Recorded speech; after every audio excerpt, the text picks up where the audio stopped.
Salut, salut. Donc on va parler bien sûr de Martin Bakole, on va parler de White contre Itoma Moses. Et juste avant de commencer, on parlera en deuxième partie de Martin Bakole. Oui, Martin Bakole a battu Carlos Takam, Tony Yoka, Jared Anderson, mais il n'a jamais battu quelqu'un qui faisait vraiment partie, un véritable top 5 mondial, top 4, top 3, top 2, top 1, pour obtenir une chance mondiale. Il a eu l'opportunité contre Parker, mais on sait l'histoire, il a été prévenu au dernier moment, il a été pour l'argent, ce que on peut comprendre. Ensuite, il a eu l'opportunité de briller contre Ajagba. Il y a eu un match nul, à tort ou à raison, mais un combattant doit saisir ses opportunités pour marquer les gens, soit par un KO incroyable ou une masterclass de folie. Et ça n'a pas été le cas. Et n'oubliez pas, Martin Bakole avait perdu aussi par le passé contre Michael Hunter. Voilà, donc on va parler un peu du cas Bakole après. Là, ce qui nous intéresse, c'est White contre Itoma Moses. 20 ans, 12 combats, 12 victoires, mais pas contre du top. Hein. C'est plus des boxeurs qui sont peut-être top 30, top 40, top 50.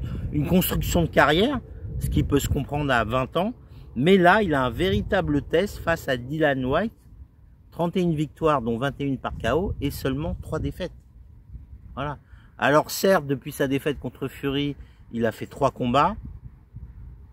On pourrait dire que ça n'a pas été des combats exceptionnels, mais vous savez qu'un boxeur a besoin de challenge, de motivation, d'avoir de l'opposition en face de lui, ou un challenge, comme Itoma, qui est un peu la petite merveille qui met des KO, qui est gaucher, qui a des bons crochets, un bon bras arrière plongeant.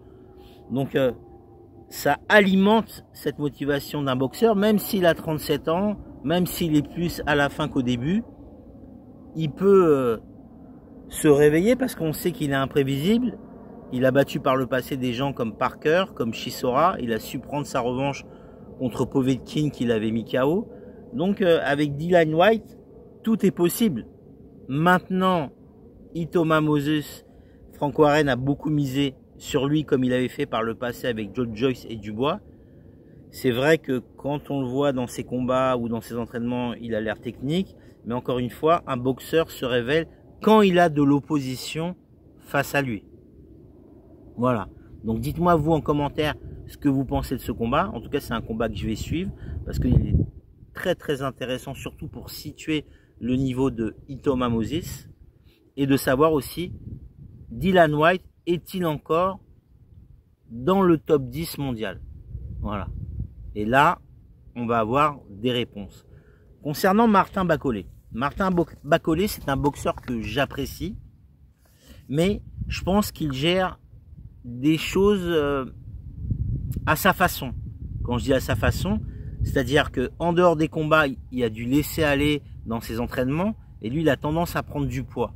Et normalement, un boxeur de ce niveau qui veut un jour faire un championnat du monde se doit de s'entraîner régulièrement parce qu'il a des objectifs lointains et des objectifs hauts, un jour devenir champion du monde. Donc il se doit d'être toujours bien entraîné avec un corps en conséquence, mais c'est pas toujours le cas.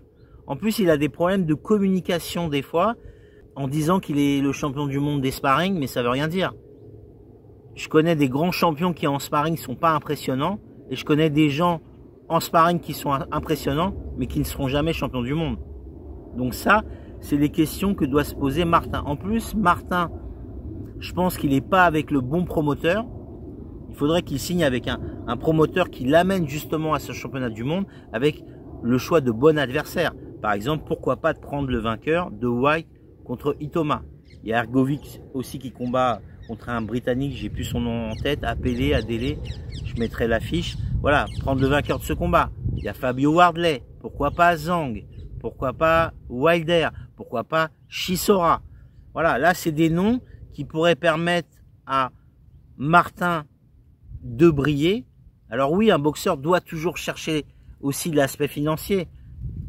J'ai compris quand il a accepté Parker parce que je pense qu'il y a eu une grosse somme au dernier moment. Mais un boxeur doit penser gestion de carrière. Parce que des fois, tu prends une certaine somme tout de suite, mais tu te bloques après pour un titre mondial qui peut te permettre de gagner beaucoup plus d'argent.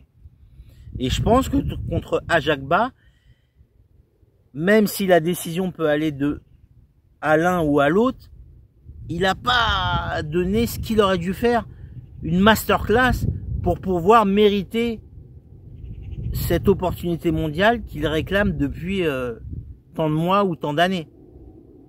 Parce que face à des techniciens, il a toujours eu du mal. Hunter à la base est un lourd léger.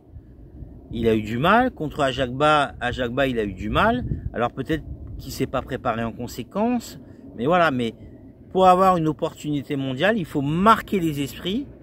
Et bien sûr, le monde de la boxe n'est pas facile parce que il faut le bon matchmaker, le bon promoteur et aussi la bonne communication.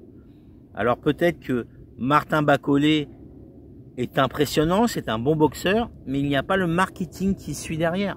Et c'est dommage, je trouve que c'est dommage. Et réguler aussi sa communication parce que ça se travaille. L'avantage de Itoma Moses, qui n'a que 12 combats et qui n'a pas rencontré des foudres de guerre, a le bon promoteur, a une bonne communication, et ça c'est important. Voilà. Surtout que Martin Bacolé parle anglais en plus.